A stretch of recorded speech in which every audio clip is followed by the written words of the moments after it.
हरियाणा की सत्ता का सेमीफाइनल है संसदीय चुनाव। अब तक संसदीय चुनाव में जिसकी हुई जय जयकार, विधानसभा में उसी की ही बन रही सरकार। 1987 को छोड़कर प्रत्येक चुनाव में संसदीय चुनावों के परिणाम का विधानसभा चुनाव में रहा है प्रभाव। हरियाणा में संसदीय चुनाव को विधानसभा चुनाव से पहले सत्ता का सेमीफाइनल माना जा रहा है। वैसे भी प्रदेश के अब तक के 57 वर्षों के सियासी इतिहास में जिस भी दल की संसदीय चुनाव में जय जयकार हुई है, तो उसके बाद 14 विधानसभा में से 13 बार इस दल की हरियाणा में सरकार बनी है। ऐसे में 25 को होने वाले संसदीय चुनाव एक तरह से हरियाणा की सत्ता का सेमीफाइनल माने जा रहे हैं। गौरतलब है कि हरियाणा की 10 लोकसभा सीटों पर 25 को मतदान होना है और 29 अप्रैल से 6 मई तक नामांकन प्रक्रिया होगी। 4 जून को चुनावों के नतीजे आएंगे और इसके करीब 4 माह बाद इसी साल अक्टूबर विधानसभा के चुनाव भी प्रस्तावित है। विशेष बात यह है कि हरियाणा में 1967 से लेकर 2019 तक 14 लोकसभा चुनाव हुए हैं और अब जब की जिस भी दल के संसदीय चुनाव में जीत हासिल की है, उसके बाद विधानसभा चुनाव में भी जनता ने अधिकांश मौकों पर इस दल के पक्ष में मतदान किया और सरकार बनवा। हरियाणा के अलग अलग राज्यों के रूप में अस्तित्व आने के बाद यदि प्रदेश में सियासी इतिहास पर नजर दौड़ाई जाए तो साफ हो जाता है कि राज्य में संसदीय चुनावों के परिणाम विधानसभा चुनाव पर असर डालते रहे हैं। इसी वजह से लोकसभा चुनाव को हरियाणा विधानसभा का एक तरह से सेमीफाइनल भी माना जा रहा है। रोचक तथ्य यह है कि अधिकांश मौके पर विधानसभा चुनावों में अक्सर कारक रहने वाले राजनीतिक दलों की ही विधानसभा चुनावों में सरकारें भी बनी। 1987 के विधानसभा चुनाव के विपरीत रहे थे नतीजे। हरियाणा में एक मौका ऐसा भी आया जब लोकसभा चुनाव के बाद विधानसभा चुनाव के समीकरण बदले और लोकसभा चुनाव के विपरीत विधानसभा के नतीजे आए।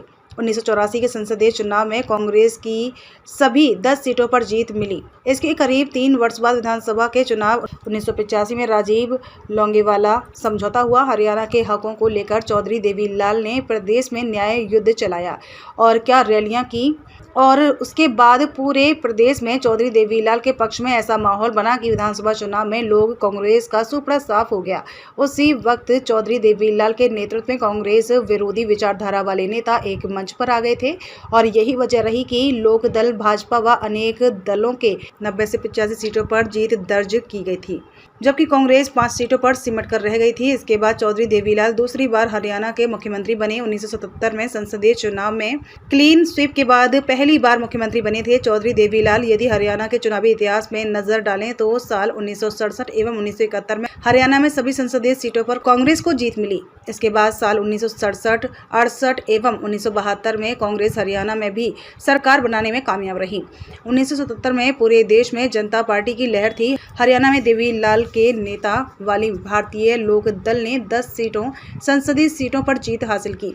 लोकसभा चुनाव के कुछ महीनों बाद साल 1977 में हुए विधानसभा चुनाव में देवीलाल के नेतृत्व वाले जनता दल ने 9 में से 75 सीट जीतकर सरकार बनाई और चौधरी देवी और पहली बार मुख्यमंत्री बने। इसके बाद साल 1980 में लोकसभा चुनाव हुए। उसी चुनाव में कांग्रेस को 5 जनता पार्टी को जबकि 1 सीट जनता पार्टी को मिली। इसके बाद 2 साल बाद 1982 में हुए विधानसभा चुनाव में कांग्रेस ने 36 जबकि लोक दल ने 31 सीटों पर जीत हासिल की और कांग्रेस की सरकार बनी। इसके बाद 1984 में लोकसभा चुनाव में कांग्रेस को 10 सीटों पर जीत हासिल हुई। साल 1981 के लोकसभा चुनाव में कांग्रेस ने 9 सीटों पर जीत दर्ज की। वहीं इसी साल हुए विधानसभा चुनाव में कांग्रेस ने सरकार भी बने। साल 1996 में भारतीय जनता पार्टी हबीब गठबंधन ने 7 सीटों पर जीत हासिल की और बाद में दोनों दलों ने हरियाणा में सरकार भी बनी। इसी तरह साल 1999 में लोकसभा चुनाव में इनेलो भाजपा ने गठबंधन के तहत सभी 10 सीटों पर जीत दर्ज की और बाद में दोनों ने मिलकर हरियाणा विधानसभा चुनाव भी जीत।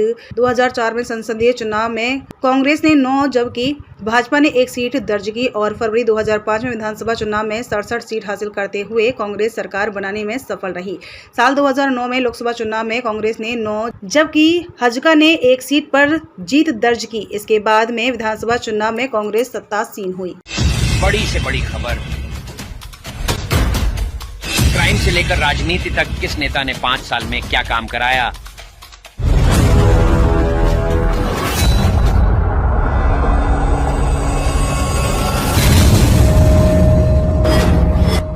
मिलेगी सबसे पहले हर खबर चेंजिंग फ्यूचर न्यूज पर, जो बदलेगा आपका